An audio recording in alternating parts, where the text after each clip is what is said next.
Saya akan menjawab pertanyaan nomor 2 terkait penjelasan desain retrospektif dan desain prospektif.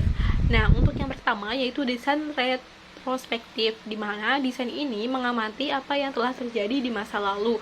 Nah, untuk penelitian itu datanya kita ambil dari informasi tentang peristiwa yang terjadi di masa lalu. Kemudian penelitiannya berakhir di masa sekarang. Nah, contohnya yaitu yang pertama adanya penelitian terkait untuk mengetahui hubungan antara waktu pelepasan obat tablet sustained release dengan tipe matriks yang digunakan dalam tablet tersebut. Nah, jadi di sini kita akan meneliti tipe-tipe matriks yang biasa digunakan pada tablet sustained release dan diteliti apa hubungannya tipe matriks dengan pelepasan obat tersebut. Nah, kan dapat diketahui dari contoh bahwa tipe matriks itu kan data yang dari masa lampau, kemudian kita menghubungkannya dengan pelepasan obat yang pada masa sekarang ini. Nah, untuk contoh yang kedua yaitu melakukan studi penelitian untuk mencari hubungan resistensi antibiotik golongan penisilin dengan kepatuhan pasien terhadap penggunaan antibiotik penisilin secara oral. Nah, pada penelitian ini kita mencari tahu apakah resistensi antibiotik ini berhubungan dengan kepatuhan pasien, di mana resistensi ini kita amati sebelumnya, kemudian dilakukan wawancara terkait dari kepatuhan pasien yang di masa sekarang.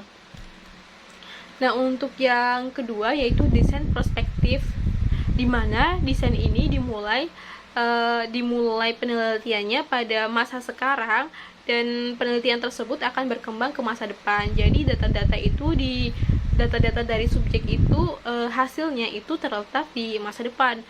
Nah, contohnya yang pertama yaitu melakukan penelitian untuk menentukan efektivitas kombinasi dari radioterapi dan kemoterapi dalam pasien kanker untuk menunda perkembangan penyakit kanker ke stadium lanjut.